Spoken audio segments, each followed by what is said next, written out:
Keberhasilan Jepang menguasai beberapa wilayah Indonesia merupakan akibat dari propaganda yang dilakukan oleh pihak Jepang terhadap bangsa Indonesia. Tujuannya adalah menarik simpati sehingga rakyat tidak melakukan perlawanan. Banyak masyarakat yang menderita saat wilayahnya dikuasai oleh Jepang. Bangsa kita kemudian mencoba untuk membuat berbagai siasat untuk melakukan perlawanan terhadap Jepang. Berikut bentuk perlawanan rakyat Indonesia terhadap pendudukan Jepang di Indonesia.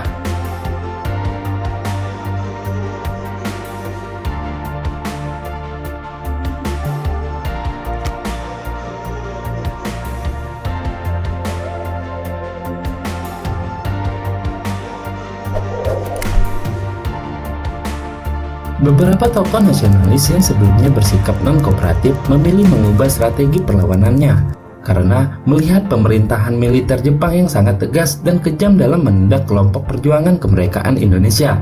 Apabila perjuangan dilakukan secara non-kooperatif, tentu akan banyak perjuangan kemerdekaan yang gugur dan upaya mencapai kemerdekaan pun akan gagal.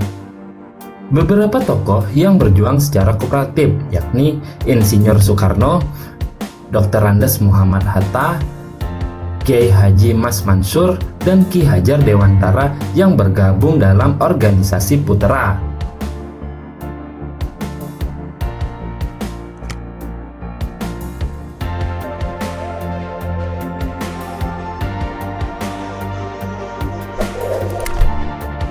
Perlawanan bawah tanah atau gerakan bawah tanah merupakan gerakan perlawanan non-kooperatif yang dilakukan secara diam-diam. Bentuk perlawanan ini banyak dilakukan oleh kelompok pemuda yang menginginkan kemerdekaan tanpa kerjasama dengan Jepang. Beberapa kelompok gerakan bawah tanah yakni sebagai berikut. Kelompok Sukarni. Kelompok Sukarni berjuang dengan cara menghimpun para pejuang kemerdekaan lainnya, menyebarluaskan cita-cita kemerdekaan, dan membuka kebohongan propaganda Jepang kepada masyarakat Indonesia. Beberapa tokoh yang bergabung dalam kelompok Sukarni yakni Muhammad Yamin Adam Malik. Kelompok Sultan Syahrir. Kelompok Sultan Syahrir merupakan kelompok pemuda yang progresif revolusioner. Sejak awal, Sultan Syahrir yakin bahwa Jepang tidak akan memenangkan peperangan. Oleh karena itu, Sultan Syahrir mengajak para pemuda untuk mempersiapkan diri menyambut kemerdekaan Indonesia pada saat kekalahan Jepang nanti.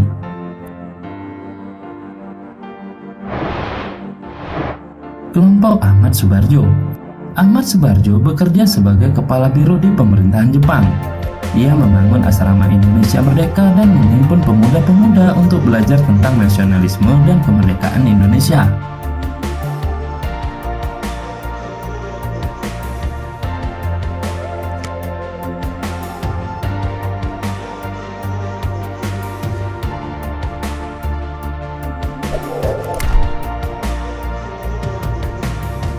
Selain perjuangan kooperatif dan rahasia, ada juga perjuangan yang dilakukan langsung terhadap pemerintahan Jepang.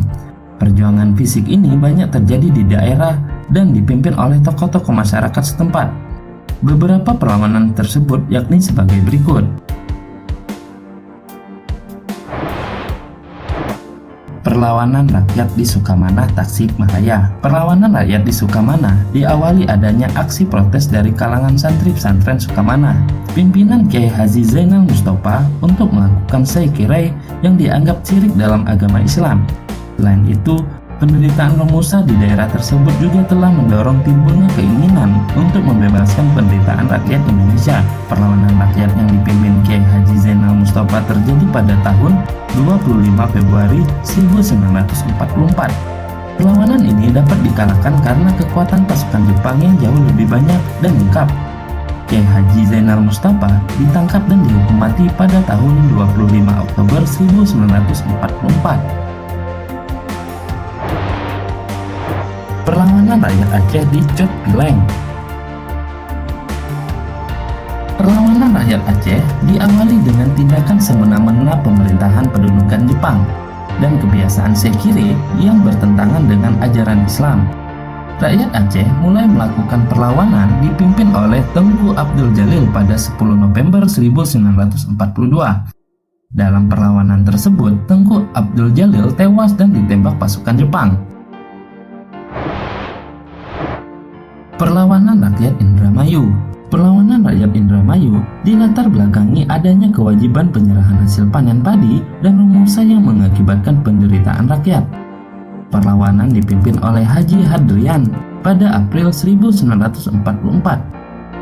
Secara berturut-turut muncul perlawanan di daerah sekitar mulai dari Karangampel, Cidemper, dan Loh Bener. Perlawanan peta di Blitar. Perlawanan peta di Blitar muncul karena sikap sewenang-wenang para pemimpin militer Jepang kepada para prajurit Indonesia. Selain itu, para anggota peta sudah tidak tahan melihat penderitaan rakyat Indonesia di bawah pemerintahan Jepang. Perlawanan terjadi pada 14 November 1944 dipimpin oleh Supriyadi. Meskipun perlawanan ini dapat dikalahkan, perlawanan peta telah menimbulkan semangat nasionalisme bangsa Indonesia untuk segera mencapai kemerdekaan.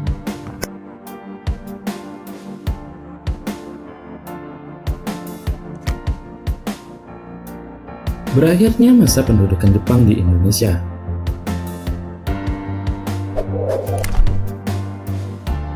Menjelang akhir 1944, Jepang mulai mengalami kekalahan dari sekutu. Wilayah-wilayah jajahannya mulai dikuasai kembali oleh sekutu. Jepang pun berupaya agar tidak kehilangan wilayah jajahannya, termasuk Indonesia, yang sangat berpotensi dalam memberikan bantuan sumber daya alam dan sumber daya manusia. Salah satu upaya tersebut adalah dengan memberikan janji kemerdekaan untuk Indonesia. Janji kemerdekaan ini diucapkan oleh Perdana Menteri Kaiso dalam sidang istimewa Parlemen Jepang pada 7 September 1944. Pada tanggal 1 Maret 1945, Jepang membentuk BPUPKI, diketuai oleh Dr. Rajiman Widyodiningrat dan keanggotaannya berjumlah 60 orang dari berbagai kalangan masyarakat dan 7 orang Jepang sebagai anggota istimewa sebagai bentuk janji kemerdekaan bagi bangsa Indonesia. Pembentukan BPUPKI bertujuan untuk saling menguntungkan baik bagi Indonesia maupun Jepang. Bagi Indonesia, adanya BPUPKI untuk mempelajari dan menyelidiki sesuatu yang berhubungan dengan pembentukan negara Indonesia Merdeka atau mengenai tata pemerintahan Indonesia Merdeka. Sedangkan bagi Jepang, tujuan dibentuknya BPUPKI adalah untuk menarik simpati rakyat Indonesia agar membantu Jepang dalam perang melawan sekutu dengan cara memberikan janji kemerdekaan kepada Indonesia. BPUPKI dibubarkan pada tanggal 7 Agustus 1945 karena tugas-tugasnya telah selesai dilaksanakan. Selama BPUPKI terbentuk, secara resmi BPUPKI telah melakukan sidang sebanyak 2 kali. Dari 2 kali sidang tersebut, ada beberapa poin yang dirumuskan. Berikut ini hasil sidang BPUPKI.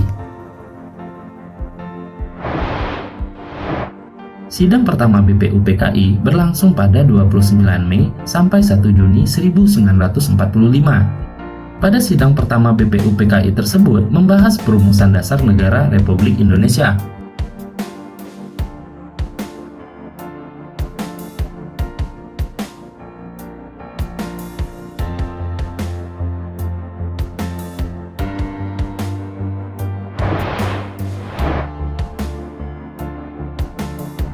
Sidang BPUPKI yang kedua berlangsung pada 10 Juli 1945 hingga 17 Juli 1945. Agenda sidang BPUPKI yang kedua adalah membahas mengenai rancangan Undang-Undang Dasar, bentuk negara, pernyataan merdeka, wilayah negara, dan kewarganegaraan Indonesia.